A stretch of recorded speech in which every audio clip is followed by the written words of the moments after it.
Assalamualaikum warahmatullahi wabarakatuh. Shalom, Om Swastiastu, Namo Buddhaya, salam kebajikan bagi kita semua.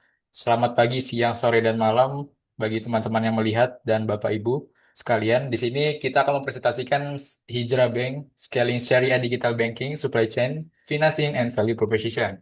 Di sini saya Hafiz Rizky Pamungkas, tidak sendiri dengan teman saya yaitu Azria Seira Gumilang, Muhammad Kausar Hamantio, dan Arya Saka. Selanjutnya saya akan menjelaskan tentang apa itu Hijrah Bank. Boleh lanjut?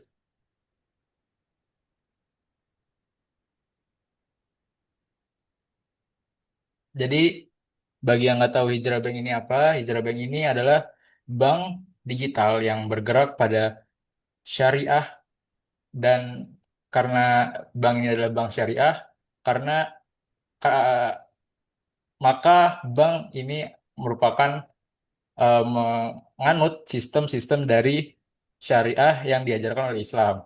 Nah, ini ada penjelasannya yaitu Hijrah Bank adalah bank digital syariah yang beroperasi di bawah PT BPRS Hijrah Alami dan bagian dari Alami Group. Lalu, sejak transformasi dari fintech peer-to-peer, Hijrah berhasil mencatat pertumbuhan yang signifikan. Deposito digital mencapai 138 miliar plus 28% year on year dan pembiayaan langsung tumbuh hingga 72,8 miliar. Dengan kualitas aset terjaga, NPV hanya 0,94%. Kombinasi inovasi digital, kepatuhan syariah, dan misi sosial menjadikan Hijrah Bank unik di tengah kompetisi bank digital. Lanjut.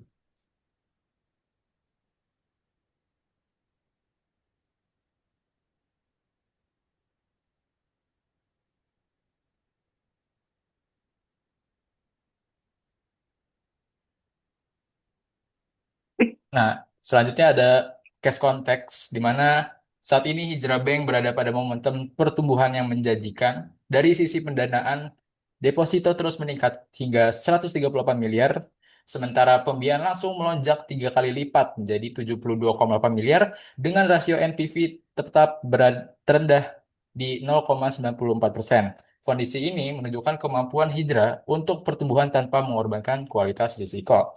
Namun, dua tantangan utama muncul sebagai fokus strategi, di mana untuk pertanyaan pertama adalah bagaimana memperluas pembiayaan atau scaling lending sambil tetap menjaga disiplin resiko. Lalu pertanyaan kedua adalah bagaimana merumuskan value proposition yang tepat untuk segmen berbeda, MSME, penabung retail, dan jamaah umroh atau haji, agar pertumbuhan dapat berkelanjutan.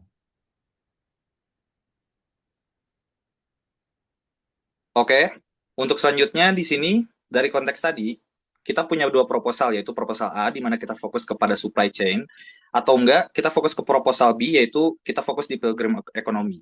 Di sini kita pilih proposal A. Alasannya karena Hijrah Bank ini sudah memiliki momentum funding digital yang kuat di mana time deposit sudah masuk 138 miliar dengan online deposit 28 miliar. Ini artinya Hijrah Bank itu sudah punya modal liquid dan track record underwriting yang cukup sehat di mana NPF terjaga di sekitaran 0,94%. Di sini Hijrah Bank bisa memasuki lini pembiayaan yang memiliki cash flow terukur dan sifatnya itu self liquidating. Dan bisa dibilang buat segmen halal F&B juga dia relatif underbank. Boleh di next. Untuk inovasi yang kita bawa di sini adalah HSCS atau Hijrah Supply Chain Score untuk supply chain financing system ini. Di mana sistem ini tuh adalah sistem penilaian resiko yang menggabungkan data informasi invoice, histori pembayaran anchor buyer, eKYC borrower, dan perilaku transaksi di Hijrah atau menggunakan data alternatif dari POS atau ERP. Nah, HSCS ini bisa membuat persetujuan pembiayaan itu otomatis untuk tiket kecil sampai menengah, dan tiket besar HSCS ini dapat membantu dalam decision making proses gitu. Proses HSCS ini dapat mengurai kebutuhan dokumen keuangan yang panjang sehingga proses pembiayaannya dapat berjalan secara seamless tapi tetap syariah compliant. Proses penggunaan HSCS ini cukup sederhana di mana borrower cukup upload invoice, lalu HSCS verifikasi anchor buyer, lalu proses kontrak assignment of receivables dilakukan. Dari situ dana untuk pembiayaan langsung cair. Boleh di next.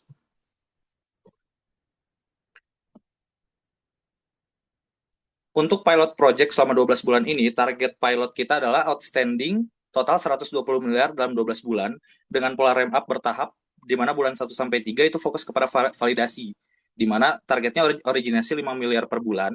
atau total 15 miliar dengan fokus proof of concept pada 1-2 anchor. Bulan 4-6 kita fokus di scaling awal, di mana originasi targetnya di 8-10 miliar per bulan. Nah, dengan anchor tambahan dan borrower yang lebih banyak, di bulan 7-12 kita bisa fokus ke scale up penuh, di mana originasi targetnya di 12-15 miliar per bulan. Sehingga total 12 bulan bisa mencapai 110-125 miliar. Kita tetapkan guardrails di mana single obligor maksimal itu dapat 2 miliar pendanaan atau 5% dari outstanding tergantung mana yang lebih rendah. Di sini konsentrasi anchor harus di bawah 25% dan proporsi sektor F&B harus di bawah atau sama dengan 60% dan healthcare di atas atau sama dengan 40% dengan tenor rata-rata di bawah 90 hari. Boleh next. Untuk pilot project ini, kita tetapkan go dan no-go framework, di mana di sini kita tetapkan 2 checkpoint. Di mana bulan ketiga yang fokus di validation, indikator keberhasilannya itu outstanding 12-15 miliar dengan NPF terjaga di bawah 1%. Dengan 2 anchor aktif dengan repeat borrower dan waktu proses ditargetkan di bawah 10 hari kerja. Nah, jika gagal misalnya NPF di atas 2% atau anchor buyer sering menunda pembayaran di atas 14 hari, strategi harus dihentikan atau di pivot. Nah, di bulan ke-6 itu checkpoint kedua, target outstandingnya di 40-45 miliar dan NPF terjaga di bawah 1,5%. Dengan 4 anchor aktif dan diversifikasi sektor dengan healthcare di atas 1-30% dan yield portofolio 12-14% flat per tahun. Nah, jika NPF 3 di atas 3% atau outstanding di bawah 30 miliar, strategi harus direstrukturisasi. Dan dengan kerangka ini, bulan ketiga berfungsi sebagai uji kelayakan awal dan bulan ke-6 sebagai uji kelayakan pertumbuhan. Boleh selanjutnya. Oke, selanjutnya untuk case kedua, fokus kami beralih dari mesin pembiayaan ke arah value proposition. Jadi untuk case kedua ini, value proposition by persona akan dimulai untuk MSME distributor, khususnya di sektor halal, F&B, dan juga healthcare. Yang pertama, untuk pain points-nya, mereka menghadapi 3 masalah utama, yaitu sulit mengakses pembiayaan tanpa laporan keuangan yang kompleks. Yang kedua, yaitu arus kas yang tidak stabil karena pembayaran anchor yang sering telat. Dan juga yang ketiga, yaitu proses birokrasi bank yang membuat pencairan dana menjadi lama. Hijrah ini menawarkan value proposition berupa cash flow halal yang cepat dan juga transparan melalui invoice-based financing dengan assignment of receivables. Selanjutnya untuk key differentiator-nya, keunggulannya tuh ada pada HSCS atau Hijrah Supply Chain Scoring yang memungkinkan approval dalam waktu kurang dari 48 jam serta dashboard real time untuk melacak pembayaran.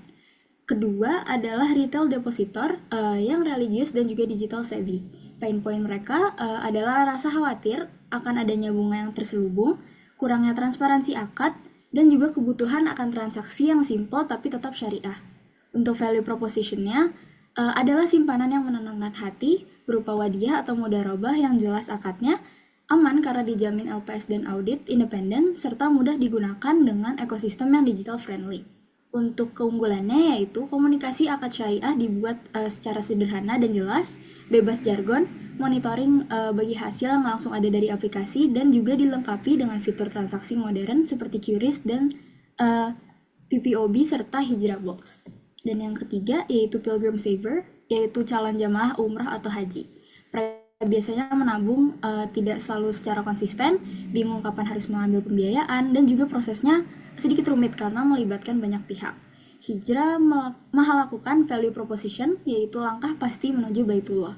Konsepnya yaitu tabungan target dengan auto deduction bulanan, proses tabungan yang divisualisasikan dengan sentuhan emosional seperti notifikasi doa harian, dan saat saldo mencapai 70%, sistem akan otomatis menawarkan sebuah pembiayaan syariah yang langsung terhubung ke travel partner yang resmi. Tolong di next. Oke, selanjutnya untuk persona user journey. User journey di sini untuk setiap persona pun dibuat secara sederhana, digital first, dan juga tetap syariah compliant. Yang pertama yaitu untuk persona MSME distributor. Yang pertama akan mereka lakukan yaitu registrasi dan KYC, yaitu Know Your Customer. Selanjutnya mereka akan melakukan uploading invoice yang ingin didanai. Selanjutnya mereka juga akan melewati sistem otomatis yang memverifikasi anchor buyer lewat API atau CSV. Selanjutnya yaitu distributor akan menandatangani akad digital, misalnya wakalah atau ujroh. Selanjutnya dana mereka akan cair ke rekening hijrah, dan yang terakhir dashboard akan menampilkan status invoice dan juga jadwal pembayaran secara real time. Selanjutnya untuk persona retail depositor, yang pertama seperti yang tadi akan dilakukan registrasi dan e-KYC. Selanjutnya akan ada pilih produk simpanan, wadiah atau mudharabah. Akan dilakukannya transfer dana awal. Selanjutnya akad digital akan otomatis tercatat, dan yang terakhir akan dilakukannya monitoring saldo, histori transaksi, dan juga bagi hasil lewat aplikasi. Yang terakhir untuk Pilgrim Saver akan dilakukan hal yang sama juga, registrasi. Selanjutnya akan disuruh memilih antara tabungan umroh atau haji dan menentukan target. Selanjutnya akan mengaktifkan auto deduction bulanan dan adanya progres tabungan yang divisualisasikan di aplikasi lengkap dengan notifikasi 2 harian. Dan yang seperti tadi telah disebutkan, saat saldo mencapai 60-70%, sistem akan otomatis menawarkan pembiayaan syariah. Dan setelah konfirmasi, nasabah juga langsung akan terhubung ke travel partner resmi. Tolong di next.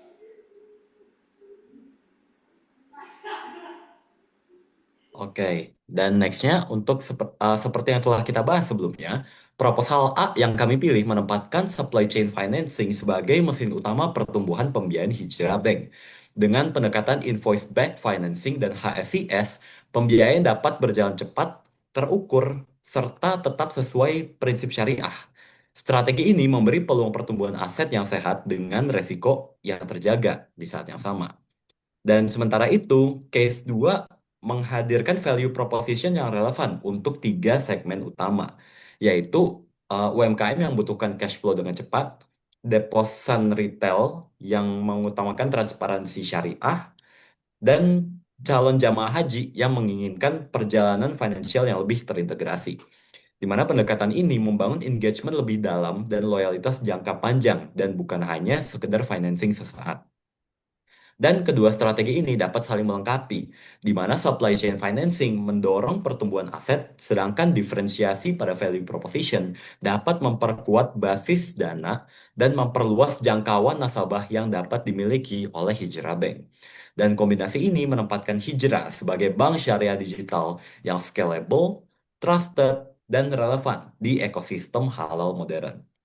Dan sebagai penutup, Hijrah Bank bukan hanya hadir sebagai bank digital, tetapi juga solusi syariah yang menyatukan inovasi, kepatuhan, and social mission. Dan dengan strategi ini, Hijrah Bank siap untuk menumbuhkan keuangan halal yang berkelanjutan. Sekian dari presentasi kami. Apabila ada salah kata, mohon dimaafkan. Terima kasih. Wassalamualaikum warahmatullahi wabarakatuh.